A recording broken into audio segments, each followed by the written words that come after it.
नेपाली क्रिकेटका लागि लगभग जितिसकेको खेल हार्नु कुनै नयाँ क्षण होइन। नेपालले पछिल्लो 1.5 वर्षमा बारम्बार त्यस्ता खेलहरूमा हारको पीडा भोगेको छ, जसले टिम र समर्थक दुवैलाई गहिरो पीडा दिने गरेको छ। यसैबीच आज यस भिडियोमा नेपालले जित्ने लागेको खेल गुमाएको 3 क्षणको संक्षिप्त चर्चा गर्दैछौं।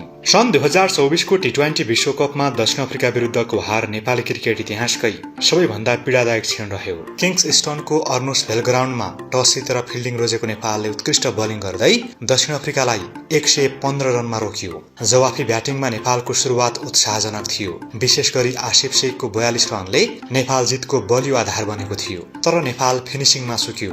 अन्तिम ओभरमा नेपाललाई 8 रन चाहिएको थियो। त्यस अवस्थामा गुलसनले सुरुवाती 4 बलमा 6 रन बनाएर जितको सपना जीवित राखे। अन्तिम बलमा 2 रन चाहियो, जहाँ उनले 5औं बलमा डट खेले। अन्तिम बलमा 1 रन जोड्न सकेको भए खेल सुपर ओभरमा धकेलिने थियो। तर रन लिने बेला एकछिन अल्मलिँदा नेपालले 1 रनको हार बेहोर्यो। त्यो हारले नेपाली खेलाडी मात्र नभई प्रशंसकलाई समेत स्तब्ध बनायो। त्यस्तै यही 8 जुनमा सम्पन्न आइसिसी विश्वकप लिग 2 अन्तर्गतको स्कटल्याण्ड विरुद्धको खेल पनि पीडादायक रह्यो। घरेलु टिम स्कटल्याण्डले दिएको 324 रनको चुनौतीलाई पछ्याउँदै नेपालले 50 ओभरमा 321 रन बनायो। अन्तिम ओभरमा नेपाललाई जितका लागि 7 रन चाहिएको थियो। तर खेलाडीमा परिपक्वताको कमी देखिँदा लगभग जितिसकेको खेल नेपालले 2 रनले गुमायो। यस खेलमा हार बेहोरे पनि नेपालले ठूलो लक्ष्य पछ्याउन सक्ने क्षमताको स्पष्ट परिचय भनिदियो।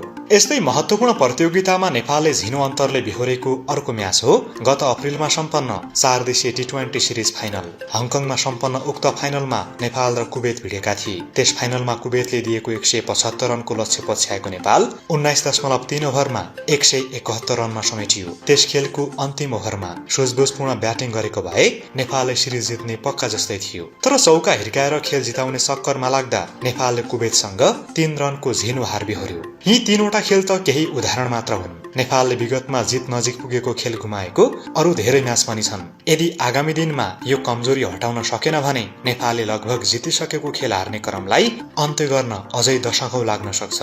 आशा छ यी हारहरूबाट पाठ सिक्दै नेपाली क्रिकेट टिमले बलियो फिनिसिङ क्षमताको विकास गरेर विश्व क्रिकेटमा आफ्नो पहिचान अझ मजबुत बनाउनेछ।